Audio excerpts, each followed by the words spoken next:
Good afternoon दोस्तों। तो जैसे कि आप सब जानते हैं कि हम हर दिन हिंदी साहित्य के प्रश्न उत्तर की चर्चा करते हैं। आज भी हम हिंदी साहित्य के श्रेष्ठ 50 प्रश्न उत्तर की चर्चा करेंगे जो विभिन्न प्रकार के प्रतियोगी परीक्षाओं में पूछा गया है, जैसे TGT, PGT, NET, KVS, NVS और भी जो विभिन्न प्रकार के प्रतियोगी परीक्षाएं हैं उसमें कई बार ये पूछा गया है और पूछा जा सकता है, तो इसे जानना आवश्यक है। तो आज हम इसकी चर्चा करेंगे। तो चलिए शुरू करते हैं। पहला सवाल तो यहाँ पे पूछा गया है, आचार्य हजारी प्रसाद द्विवेदी किस धारा के उपन्यासकार माने जाते हैं। ये प्रश्न आपका कई बार पूछा गया है, तो आप इसको नोट कर सकते हैं। तो आचार्य हजारी प्रसाद द्विवेदी किस धारा के उपन्यासकार माने जाते हैं, तो इसका सही उत्तर होगा आपका ऑप्शन नंबर बी, सामाजिक सांस्कृतिक। तो आपका डी ऑप्शन यहाँ पे सही है। सामाजिक और सांस्कृतिक उपन्यासकार माने जाते हैं आचार्य हजारी प्रसाद द्विवेदी, तो आपका बी ऑप्शन यहाँ पे सही होगा। और ये प्रश्न पूछा गया था जीआईसी परीक्षा 2017 में, तो इसे जानना आवश्यक है। चलिए आगे बढ़ते हैं। भट्टिनी किस उपन्यास की नायिका है। तो भट्टिनी किस उपन्यास की नायिका मानी जाती है, यह प्रश्न भी कई बार पूछा गया है, नेट में कई बार पूछा गया है, तो आप इसको नोट कर सकते हैं। तो भट्टिनी जो है ये किस उपन्यास की नायिका मानी जाती है, तो इसका सही उत्तर होगा आपका ऑप्शन नंबर ए, बाण भट्ट की आत्मकथा। तो आपका ए ऑप्शन यहाँ पे सही है। बाण भट्ट की आत्मकथा उपन्यास की नायिका है भट्टिनी, तो आपका ए ऑप्शन यहाँ पे उचित है। चलिए आगे बढ़ते हैं। आचार्य हजारी प्रसाद द्विवेदी के उपन्यासों के प्रकाशन का सही अनुक्रम क्या है। तो आचार्य हजारी प्रसाद द्विवेदी के उपन्यासों के प्रकाशन का सही अनुक्रम क्या है, तो इसका सही उत्तर होगा आपका ऑप्शन नंबर बी। सबसे पहले प्रकाशित हुई थी बाण भट्ट की आत्मकथा, फिर प्रकाशित हुई थी चारु चंद्रलेख, फिर पुनर्नवा और फिर अनाम दास का पोथा। तो आपका बी ऑप्शन यहाँ पे सही होगा। और ये प्रश्न पूछा गया था जीआईसी परीक्षा 2015 में, तो आप इसको नोट कर सकते हैं। तो सबसे पहले प्रकाशित हुई थी बाण भट्ट की आत्मकथा, फिर चारु चंद्रलेख, फिर पुनर्नवा और फिर अनाम दास का पोथा। बाण भट्ट की आत्मकथा जो है ये प्रकाशित हुई थी 1943 में, चारु चंद्रलेख प्रकाशित हुई थी 1963 में, पुनर्नवा प्रकाशित हुई थी 1973 में और अनाम दास का पोथा ये प्रकाशित हुई थी 1973 में। तो आप इसको नोट कर सकते हैं। चलिए आगे बढ़ते हैं। यहाँ पे प्रश्न पूछा गया है, पंडित किशोरीलाल गोस्वामी का उपन्यास इनमें से कौन सा नहीं है। तो पंडित किशोरीलाल गोस्वामी का उपन्यास इनमें से कौन सा नहीं है, तो इसका सही उत्तर होगा आपका ऑप्शन नंबर डी, भोजपुर का ठग। तो आपका डी ऑप्शन यहाँ पे सही है। भोजपुर का ठग जो है इसके लेखक किशोरीलाल गोस्वामी नहीं है, तो आपका डी ऑप्शन यहाँ पे गलत है। बाकी तरुण तपस्विनी, रजिया बेगम व रंगमहल में हलाहल और राजकुमारी इसके लेखक हैं पंडित किशोरीलाल गोस्वामी, तो आपका डी ऑप्शन यहाँ पे गलत है। परंतु इसके वास्तविक लेखक का नाम क्या है ये भी जानना आवश्यक है। तो इसके वास्तविक लेखक का नाम है गोपाल राम गहमरी। तो यहाँ से जो है दो प्रकार के प्रश्न आ सकते हैं कि भोजपुर का ठग इसके लेखक कौन है, तो इसके लेखक हैं गोपाल राम गहमरी। और ये प्रश्न पूछा गया था पीजीटी परीक्षा 2000 में। बाकी तरुण तपस्विनी, रजिया बेगम व रंगमहल में हलाहल और राजकुमारी, इसके लेखक हैं पंडित किशोरी लाल गोस्वामी। चलिए आगे बढ़ते हैं। रजिया बेगम किसकी रचना मानी जाती है? तो रजिया बेगम किसकी रचना मानी जाती है या इसके लेखक का नाम क्या है? तो इसके लेखक हैं option number B, Kishori Lal Goswami. तो आपका बी ऑप्शन यहाँ पे सही है, किशोरी लाल गोस्वामी। प्रसाद द्वारा रचित इरावती कैसा उपन्यास माना जाता है? तो प्रसाद द्वारा रचित इरावती कैसा उपन्यास माना जाता है? तो इसका सही उत्तर होगा आपका ऑप्शन नंबर बी, ऐतिहासिक। तो आपका बी ऑप्शन यहाँ पे सही है। ये जो है ऐतिहासिक उपन्यास के अंतर्गत आती है इरावती, और ये जो है एक प्रकार का अधूरा उपन्यास है। तो यहाँ से प्रश्न आ सकता है कि इरावती जो है ये किस प्रकार का उपन्यास माना जाता है? तो ये जो है अधूरा ऐतिहासिक उपन्यास माना जाता है और इसके लेखक हैं जयशंकर प्रसाद। तो यहाँ से दो प्रकार के प्रश्न आ सकते हैं और ये प्रश्न पूछा गया था टीजीटी परीक्षा 2011 में। चलिए आगे बढ़ते हैं। जयशंकर प्रसाद के अधूरे उपन्यास का नाम क्या है? तो जयशंकर प्रसाद के अधूरे उपन्यास का नाम क्या है? तो इसका सही उत्तर होगा आपका ऑप्शन नंबर सी, इरावती। तो आपका सी ऑप्शन यहाँ पे सही है। चलिए आगे बढ़ते हैं। यहाँ पे प्रश्न पूछा गया है, कंकाल एक प्रकार से पाप और पुण्य की समस्या का उपन्यास है। इस कथन के समकक्ष जयशंकर प्रसाद के बाद निम्नलिखित में से किस उपन्यास में इस समस्या को मुख्य रूप से उठाया गया है? यह प्रश्न कई बार पूछा गया है, तो आप इसको नोट कर सकते हैं। तो फिर से पढ़ते हैं। कंकाल एक प्रकार से पाप और पुण्य की समस्या का उपन्यास है। इस कथन के समकक्ष जयशंकर प्रसाद के बाद निम्नलिखित में से किस उपन्यास में इस समस्या को मुख्य रूप से उठाया गया है? उस उपन्यास का नाम क्या है? तो इसका सही उत्तर होगा आपका ऑप्शन नंबर डी, चित्रलेखा। तो आपका डी ऑप्शन यहाँ पे सही है। चित्रलेखा जो है इसमें पाप और पुण्य के बारे में बताया गया है, जिस प्रकार से कंकाल में बताया गया है। तो आपका सी ऑप्शन यहाँ पे सही है, डी ऑप्शन यहाँ पे सही है। और ये प्रश्न पूछा गया था जीआईसी परीक्षा 2015 में, तो आप इसको नोट कर सकते हैं। चलिए आगे बढ़ते हैं। निम्न में से मनोवैज्ञानिक उपन्यासकार किसे कहा जा सकता है? तो निम्न में से मनोवैज्ञानिक उपन्यासकार किसे कहा जा सकता है? तो इसका सही उत्तर होगा आपका ऑप्शन नंबर डी, मनोहर श्याम जोशी। तो आपका डी ऑप्शन यहाँ पे सही है, मनोहर श्याम जोशी।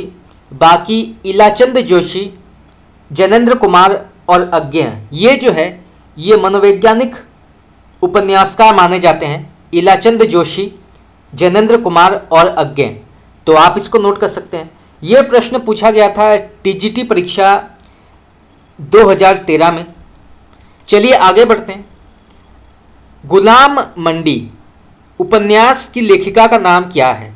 तो गुलाम मंडी उपन्यास के लेखिका का नाम क्या है? तो इसका सही उत्तर होगा आपका ऑप्शन नंबर डी, निर्मला भुराडिया। तो आपका डी ऑप्शन यहाँ पे सही है। ये प्रश्न पूछा गया था पीजीटी परीक्षा 2013 में। चलिए आगे बढ़ते हैं। यहां पे प्रश्न पूछा गया है, दीवार में एक खिड़की रहती थी, उपन्यास की रचना किसने की है? तो दीवार में एक खिड़की रहती थी, उपन्यास की रचना किसने की है या इसके लेखक का नाम क्या है? तो इसके लेखक हैं option number D, Vinod Kumar Shukla. तो आपका डी ऑप्शन यहाँ पे सही है, विनोद कुमार शुक्ल। और ये प्रश्न पूछा गया था पीजीटी परीक्षा 2010 में। और यहाँ से प्रश्न ये भी आ सकता है कि दीवार में एक खिड़की रहती थी, ये किस प्रकार के साहित्यिक विधा के अंतर्गत आती है? तो ये जो है उपन्यास के अंतर्गत आती है। तो यहाँ से दो प्रकार के प्रश्न आ सकते हैं।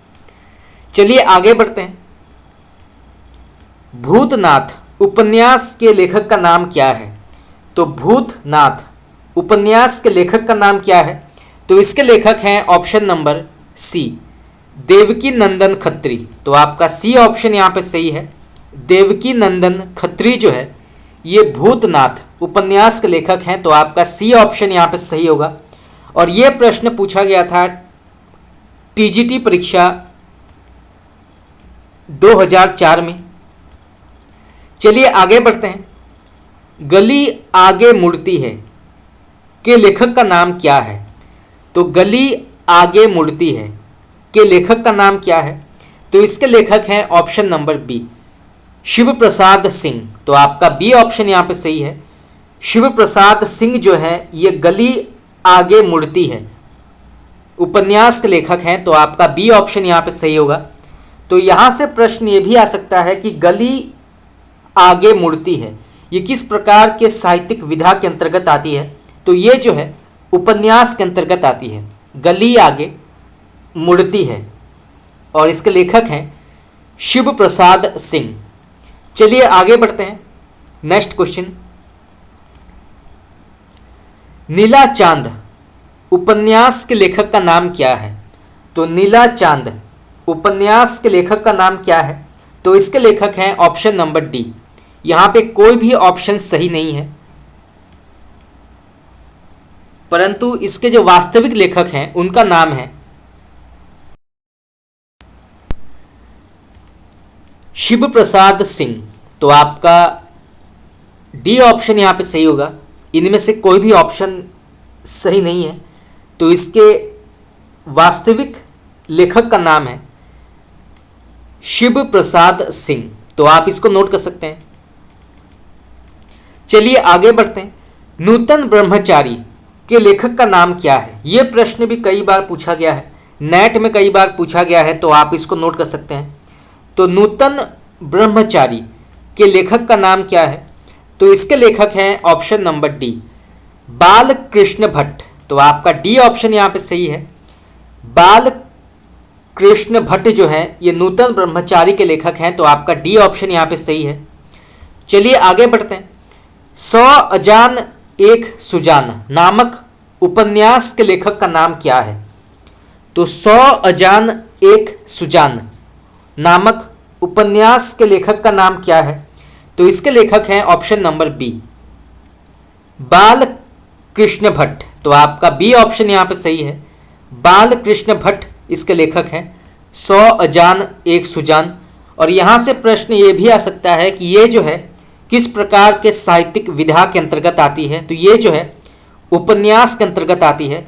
और ये प्रश्न पूछा गया था नवोदय विद्यालय 2014 में। चलिए आगे बढ़ते हैं। नूतन ब्रह्मचारी किस प्रकार की विधा मानी जाती है? तो नूतन ब्रह्मचारी किस प्रकार की विधा मानी जाती है?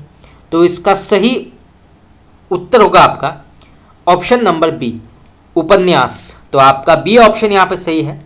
उपन्यास के अंतर्गत आती है नूतन ब्रह्मचारी। चलिए आगे बढ़ते हैं।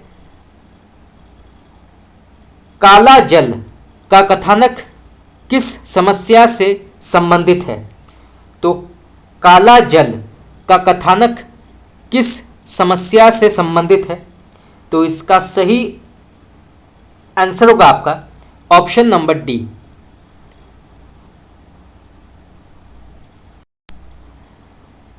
सांप्रदायिकता। तो आपका डी ऑप्शन यहां पे सही होगा, सांप्रदायिकता। चलिए आगे बढ़ते हैं। यहां पे प्रश्न पूछा गया है काला जल उपन्यास के लेखक का नाम क्या है? तो काला जल उपन्यास के लेखक का नाम क्या है? तो इसके लेखक हैं ऑप्शन नंबर सी, शानी या गुलशेर खां शानी। तो आपका सी ऑप्शन यहां पे सही है, गुलशेर खां शानी जो है ये इनका पूरा नाम है, तो आप इसको नोट कर सकते हैं। और ये प्रश्न पूछा गया था पीजीटी परीक्षा 2010 में। चलिए आगे बढ़ते हैं। मृगयनी उपन्यास के लेखक का नाम क्या है? तो मृगयनी उपन्यास के रचनाकार का नाम क्या है? तो इसके लेखक हैं ऑप्शन नंबर ए, वृंदावन लाल वर्मा। तो आपका ए ऑप्शन यहाँ पे सही है। तो मृगयनी उपन्यास के रचनाकार का नाम है वृंदावन लाल वर्मा। तो आपका ए ऑप्शन यहाँ पे सही होगा, आप इसको नोट कर सकते हैं। चलिए आगे बढ़ते हैं। ठेठ हिंदी में उपन्यास लिखने वाले कौन माने जाते हैं? तो ठेठ हिंदी में उपन्यास लिखने वाले लेखक का नाम क्या है? तो इसके लेखक हैं option number D, Ayodhya Singh Upadhyay Hariaudh. तो आपका डी ऑप्शन यहाँ पे उचित है। तो अयोध्या सिंह उपाध्याय हरिओध जो हैं ये ठेठ हिंदी में उपन्यास लिखने वाले लेखक माने जाते हैं। तो आपका डी ऑप्शन यहाँ पे सही होगा, आप इसको नोट कर सकते हैं। चलिए आगे बढ़ते हैं। ठेठ हिंदी का ठाठ उपन्यास की रचना किस हिंदी कवि की मानी जाती है? तो ठेठ हिंदी का ठाठ उपन्यास की रचना किस हिंदी कवि की मानी जाती है, उनका नाम क्या है? तो इसका सही उत्तर होगा आपका option number B, Ayodhya Singh Upadhyay Hariaudh. तो आपका बी ऑप्शन यहाँ पर सही है। और ये प्रश्न पूछा गया था नवोदय विद्यालय परीक्षा 2014 में। चलिए आगे बढ़ते हैं।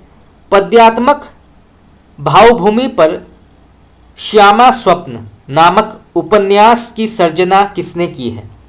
तो पद्यात्मक भावभूमि पर श्यामा स्वप्न नामक उपन्यास की सर्जना किसने की है, उनका नाम क्या है? तो इसका सही उत्तर होगा आपका option number B, Thakur Jagmohan Singh. तो आपका बी ऑप्शन यहाँ पे सही है। ठाकुर जगमोहन सिंह जो हैं ये श्यामा स्वप्न नामक उपन्यास के लेखक हैं। तो आपका बी ऑप्शन यहाँ पे सही होगा, आप इसको नोट कर सकते हैं, ठाकुर जगमोहन सिंह। चलिए आगे बढ़ते हैं।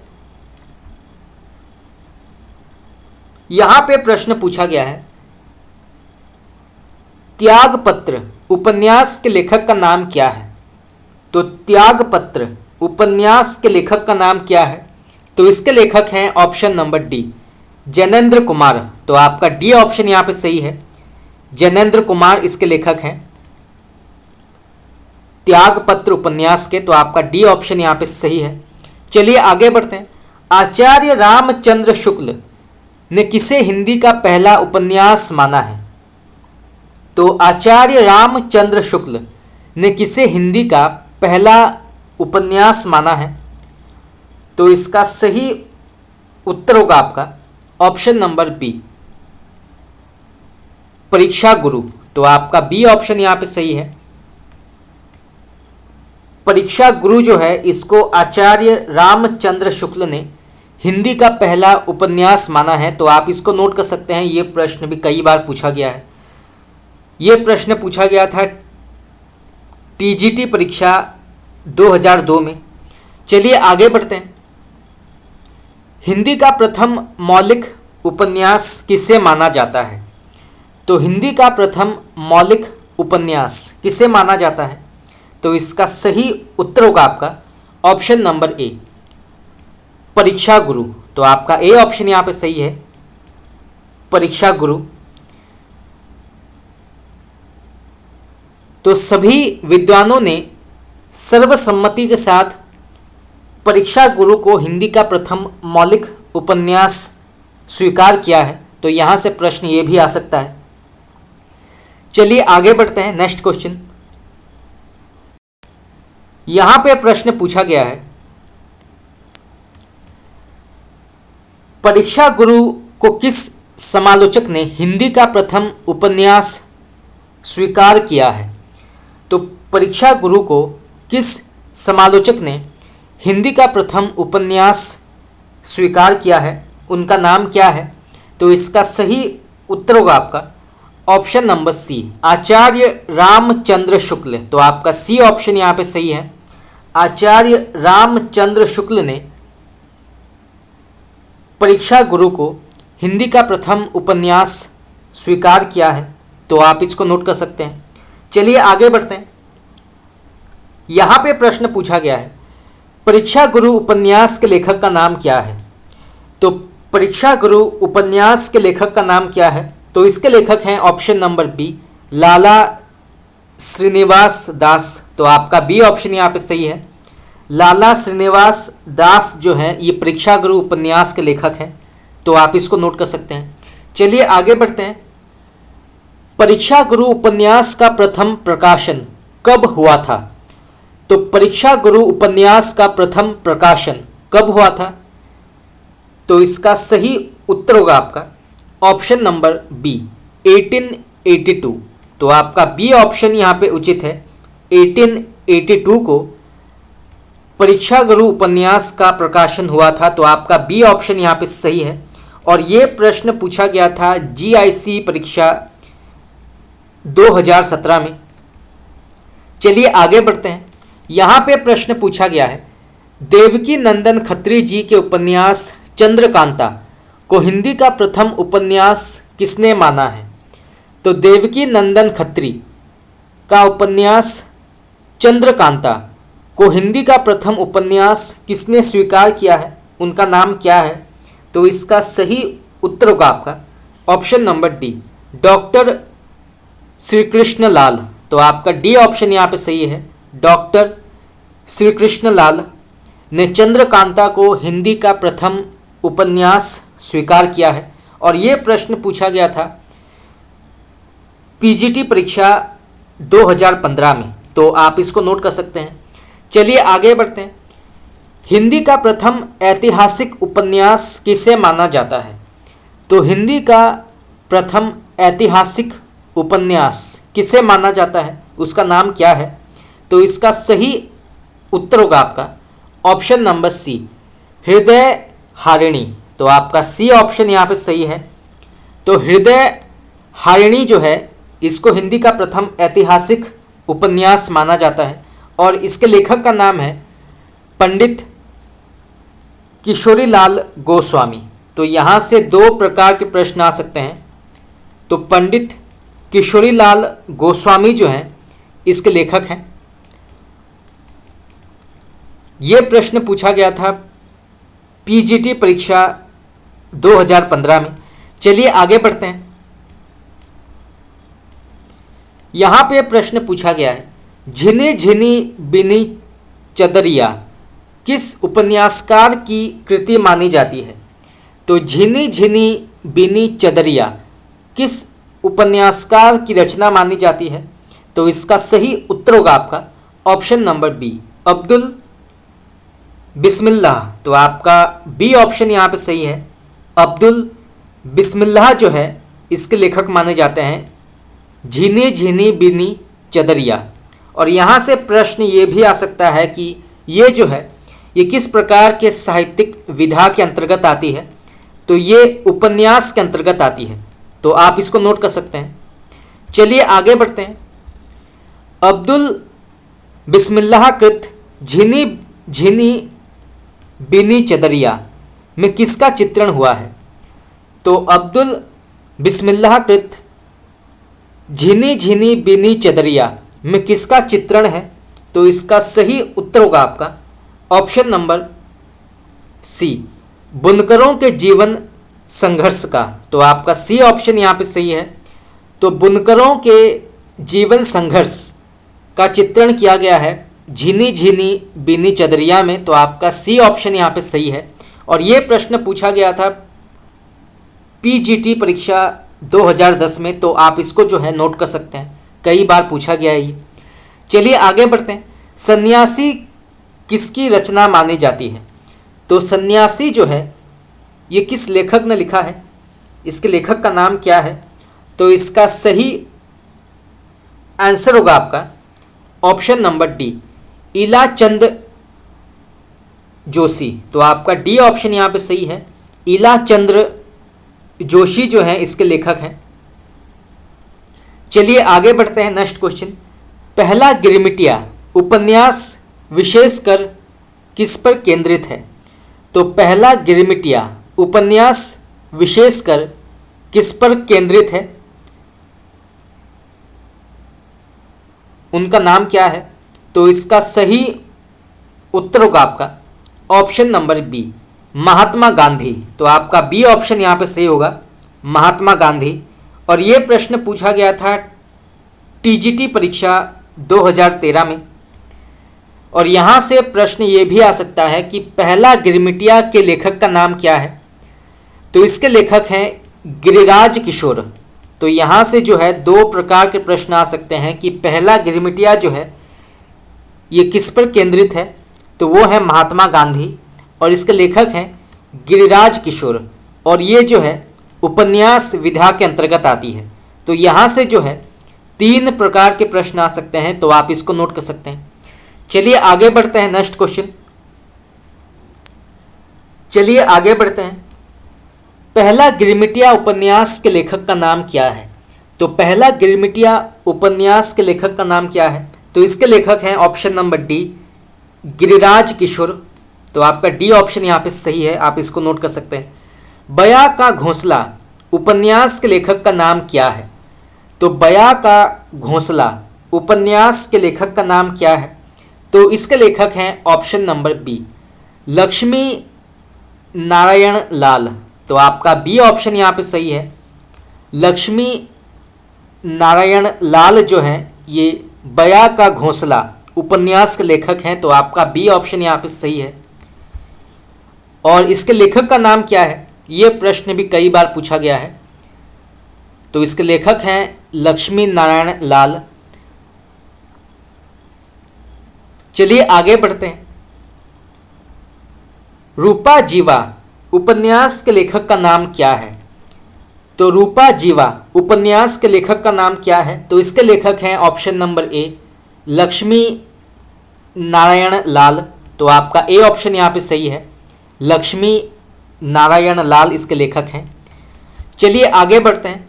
नटों के जीवन संघर्ष का उल्लेख किस उपन्यास में नहीं है? तो नटों के जीवन संघर्ष का उल्लेख किस उपन्यास के अंतर्गत नहीं आता है? तो इसका सही उत्तर होगा आपका ऑप्शन नंबर डी, सेवा सदन। तो आपका डी ऑप्शन यहाँ पे सही है। सेवा सदन जो है ये नटों के जीवन संघर्ष पर केंद्रित उपन्यास नहीं है। तो आपका डी ऑप्शन यहाँ पे गलत है। ये प्रश्न पूछा गया था टीजीटी परीक्षा 2013 में। बाकी कब तक पुकारूं, शैलूस और झूला नट, ये जो है ये नटों के जीवन संघर्ष पर लिखा गया उपन्यास है। तो आपका ए, बी और सी जो है सही होगा, परंतु आपका डी ऑप्शन यहाँ पे गलत है। तो आप इसको नोट कर सकते हैं। चलिए आगे बढ़ते हैं। यहाँ पे प्रश्न पूछा गया है उपन्यास के तत्वों में कौन सा नहीं है? तो इनमें से उपन्यास के तत्वों में कौन सा ऑप्शन यहाँ पे गलत है? तो इसका सही उत्तर होगा आपका ऑप्शन नंबर डी, रंग निर्देश। तो आपका डी ऑप्शन यहाँ पे गलत है। रंग निर्देश जो है ये उपन्यास के तत्वों के अंतर्गत नहीं आता है। तो आपका डी ऑप्शन यहाँ पे गलत होगा। ये प्रश्न पूछा गया था पीजीटी परीक्षा 2013 में। बाकी कथावस्तु, चरित्र चित्रण और कथोपकथन ये जो है ये उपन्यास के अंतर्गत आते हैं। तो आप इसको नोट कर सकते हैं। ऐसा माना जाता है कि उपन्यास के 6 तत्व होते हैं। सबसे पहले आता है कथावस्तु, फिर चरित्र चित्रण, फिर कथोपकथन और फिर आता है भाषा शैली। ये भी कई बार पूछा गया है, भाषा शैली। फिर आता है देश काल और फिर आता है उद्देश्य। तो 6 तत्व होते हैं उपन्यास के। तो आप इसको नोट कर सकते हैं। पहले आता है कथावस्तु, फिर चरित्र चित्रण, फिर कथोपकथन, फिर भाषा शैली, फिर देश काल और फिर उद्देश्य। चलिए आगे बढ़ते हैं। अकाल पुरुष गांधी किसने इस जीवनी की रचना की है? तो अकाल पुरुष गांधी किसने इस जीवनी की रचना की है, उनका नाम क्या है? तो इसका सही उत्तर होगा आपका ऑप्शन नंबर ए, जैनेंद्र कुमार। तो आपका ए ऑप्शन यहाँ पे सही है, जैनेंद्र कुमार इसके लेखक हैं। और ये प्रश्न पूछा गया था टीजीटी परीक्षा 2013 में। चलिए आगे बढ़ते हैं, नेक्स्ट क्वेश्चन। गणेश शंकर विद्यार्थी रचित गांधी की जीवनी का नाम क्या है? तो गणेश शंकर विद्यार्थी द्वारा रचित गांधी की जीवनी का नाम क्या है? तो इसका सही उत्तर होगा आपका option number B, Shri Gandhi. तो आपका बी ऑप्शन यहाँ पे सही है, श्री गांधी। और ये प्रश्न पूछा गया था टीजीटी परीक्षा 2011 में। चलिए आगे बढ़ते हैं, नेक्स्ट क्वेश्चन। यहाँ पे प्रश्न पूछा गया है, गांधी जी की जीवनी महात्मा गांधी के लेखक का नाम क्या है? तो गांधी जी की जीवनी महात्मा गांधी के लेखक का नाम क्या है? तो इसके लेखक हैं ऑप्शन नंबर ए, रामचंद्र वर्मा। तो आपका ए ऑप्शन यहाँ पे सही है, रामचंद्र वर्मा महात्मा गांधी जीवनी के लेखक हैं। तो आप इसको नोट कर सकते हैं। ये प्रकाशित हुई थी 1921 में, 1921 में ये प्रकाशित हुई थी। चलिए आगे बढ़ते हैं। मनीषी की लोक यात्रा किसकी जीवनी मानी जाती है? तो मनीषी की लोक यात्रा किसकी जीवनी मानी जाती है? तो इसका सही उत्तर होगा आपका ऑप्शन नंबर सी, कविराज गोपीनाथ की। तो आपका सी ऑप्शन यहाँ पे सही है, कविराज गोपीनाथ मनीषी की लोक यात्रा जीवनी के लेखक हैं। तो आपका सी ऑप्शन यहाँ पे उचित है, आप इसको नोट कर सकते हैं। चलिए आगे बढ़ते हैं। कलम का सिपाही के लेखक का नाम क्या है? तो कलम का सिपाही के लेखक का नाम क्या है? तो इसके लेखक हैं ऑप्शन नंबर सी, अमृत राय। तो आपका सी ऑप्शन यहाँ पे सही है, अमृत राय इसके लेखक हैं, कलम का सिपाही अमृत राय। ये जो है मुंशी प्रेमचंद के पुत्र हैं। तो यहाँ से प्रश्न आ सकता है कि मुंशी प्रेमचंद के पुत्र का नाम क्या है? तो वो है अमृत राय और पत्नी का नाम है शिवरानी देवी। तो यहाँ से दो प्रकार के प्रश्न आ सकते हैं। चलिए आगे बढ़ते हैं। प्रेमचंद की जीवनी कलम का मजदूर के रचनाकार का नाम क्या है? तो प्रेमचंद की जीवनी कलम का मजदूर के रचनाकार का नाम क्या है या लेखक का नाम क्या है? तो इसके लेखक हैं option number B, Madan Gopal. तो आपका बी ऑप्शन यहाँ पे उचित है, मदन गोपाल इसके लेखक हैं। और ये प्रश्न पूछा गया था जीआईसी परीक्षा 2017 और यूपीपीएससी परीक्षा 2018। तो दो अलग अलग प्रतियोगी परीक्षा में ये प्रश्न पूछा गया है कि कलम का मजदूर के लेखक का नाम क्या है? तो इसके लेखक हैं मदन गोपाल और ये जो है मुंशी प्रेमचंद के जीवन पर लिखा गया है। तो यहाँ से जो है दो प्रकार के प्रश्न आ सकते हैं। चलिए आगे बढ़ते हैं, नेक्स्ट क्वेश्चन। चलिए आगे बढ़ते हैं। यहाँ पे प्रश्न पूछा गया है, कलम का सिपाही हिंदी गद्य की किस विधा की रचना मानी जाती है? तो कलम का सिपाही हिंदी गद्य की किस विधा की रचना मानी जाती है? तो इसका सही उत्तर होगा आपका ऑप्शन नंबर डी, जीवनी। तो आपका डी ऑप्शन यहाँ पे सही है, ये जो है जीवनी विधा के अंतर्गत आती है। तो आपका डी ऑप्शन यहाँ पे सही होगा, आप इसको नोट कर सकते हैं। कलम का सिपाही के लेखक का नाम क्या है? फिर से वही प्रश्न पूछा गया है। तो कलम का सिपाही के लेखक का नाम क्या है? तो इसके लेखक हैं ऑप्शन नंबर बी, अमृत राय। तो आपका बी ऑप्शन यहाँ पे सही है। कई बार ये गलती हो जाती है कि कलम का सिपाही जो है इसके लेखक का नाम क्या है? तो ऑप्शन में हर बार जो है मुंशी प्रेमचंद और अमृत राय दोनों का नाम आता है, परंतु ये जानना आवश्यक है कि कलम का सिपाही जो है ये मुंशी प्रेमचंद पर केंद्रित है, ये उन्होंने लिखा नहीं है, ये उनके जीवन पर केंद्रित है, परंतु इसके जो लेखक हैं वो हैं उनके पुत्र अमृत राय। तो यहाँ से जो है प्रश्न आ सकता है कि ये जो जीवनी है ये किसके जीवन पर केंद्रित है। तो ये जो है मुंशी प्रेमचंद के जीवन पर केंद्रित है और इसके लेखक हैं अमृत राय। और ये प्रश्न पूछा गया था नवोदय विद्यालय 2014 में। चलिए आगे बढ़ते हैं। आवारा मसीहा किसकी जीवनी मानी जाती है। तो आवारा मसीहा जो है ये किसकी जीवनी मानी जाती है। तो इसका सही उत्तर होगा आपका ऑप्शन नंबर बी, शरत चंद्र। तो आपका बी ऑप्शन यहाँ पे सही है। आवारा मसीहा जो है ये शरत चंद्र ने नहीं लिखा है, ये जो है उनके जीवन पर केंद्रित है, परंतु इसके जो लेखक हैं वो हैं विष्णु प्रभाकर। तो आवारा मसीहा जो है ये शरत चंद्र के जीवन पर केंद्रित है, परंतु इसके जो वास्तविक लेखक हैं वो हैं विष्णु प्रभाकर। तो यहाँ से जो है दो प्रकार के प्रश्न आ सकते हैं और ये प्रश्न पूछा गया था टीजीटी परीक्षा 2002 में। चलिए आगे बढ़ते हैं। आवारा मसीहा इनमें से किस साहित्यकार की जीवनी मानी जाती है।